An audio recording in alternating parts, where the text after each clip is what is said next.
এভারকেয়ার হাসপাতালের সাততলার যে সিসিইউ রয়েছে সেখানে কিন্তু এখনো খালেদা জিয়ার যে শারীরিক অবস্থা সেটি নিয়ে কিন্তু চিকিৎসকরা এখনো ব্যস্ত রয়েছেন, তাদের ব্যস্ততা রয়েছে, তাদের কাজকর্ম সেখানে চলছে। আমরা যতটুকু জানতে পেরেছি যে সর্বশেষ খালেদা জিয়ার যে পরীক্ষাগুলো করা হয়েছে সেই পরীক্ষার যে ফলাফল এসেছে সেটি নিয়ে মেডিকেল বোর্ড আসলে একটি বৈঠকে বসেছেন এবং সেখানে তারা খালেদা জিয়াকে কী ধরনের চিকিৎসা পরবর্তীতে দেওয়া হবে এগুলো নিয়ে আলোচনা করছেন। সেখানে বিদেশি যে চিকিৎসক রয়েছেন রিচার্ড বেল তিনিও উপস্থিত রয়েছেন। একই সাথে খালেদা জিয়ার যে পুত্রবধূ রয়েছেন তারেক রহমানের স্ত্রী ডাক্তার জোবাইদা রহমান তিনিও রয়েছেন এবং তারা সবাই মিলে এই যে আলোচনাগুলো সেগুলো করছেন।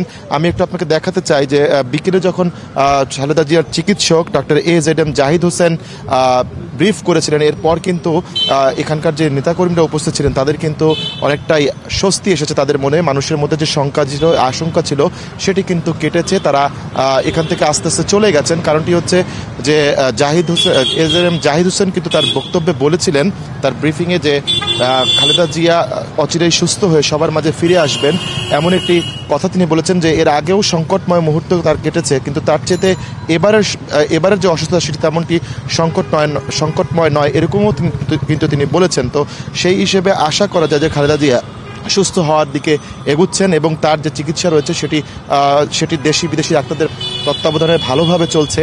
তো আমরা যেটি জানতে পেরেছি যে মেডিকেল বোর্ড যেটি রয়েছে সেই মেডিকেল বোর্ড এখনও কিন্তু খালেদা জিয়াকে বিদেশে নেওয়ার জন্য অনুমতি দেয়নি।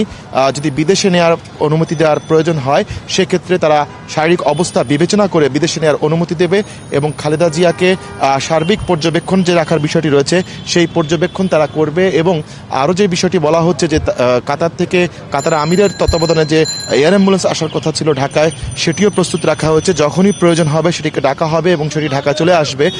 এছাড়াও খালেদা জিয়াকে যদি উন্নত চিকিৎসা দিতে হয় সেজন্য বিদেশে নেওয়া লাগবেই, কিন্তু সেই ব্যবস্থাপনার জন্য তাকে কোন দেশে নেওয়া হবে এ নিয়ে একটি জল্পনা কল্পনা ছিল। কেউ কেউ বলছিলেন সিঙ্গাপুর নেওয়া হবে, কেউ কেউ বলছিলেন চীনে নেওয়া হবে। তবে এই যে সংখ্যাগুলো ছিল সেগুলো কিন্তু উড়ে গেছে। ডাক্তার AZM জাহিদ হোসেনের বক্তব্যে তিনি বলেছেন যে লন্ডন ক্লিনিকেই তাকে যদি নেয়ার প্রয়োজন হয় সেখানে নেওয়া হবে এবং সেখানকার যে ডাক্তাররা রয়েছেন তারাও কিন্তু অনলাইনে অর্থাৎ জুম প্ল্যাটফর্মের মাধ্যমে এই যে মেডিকেল বোর্ডের যে মিটিং চলছে এই মিটিংয়ে কিন্তু যুক্ত হয়েছেন এবং তারাও সেখান থেকে সর্বশেষ আধুনিক যে ওষুধপত্র এবং যন্ত্রাংশগুলো রয়েছে সেইগুলো নিয়েও কিন্তু তারাও কথা বলছেন এবং পরামর্শ দিচ্ছেন। তো এই ছিল এভারকেয়ার হাসপাতালের সামনে থেকে আমার কাছে খালেদা জিয়ার স্বাস্থ্যগত অবস্থা নিয়ে সবশেষ পরিস্থিতির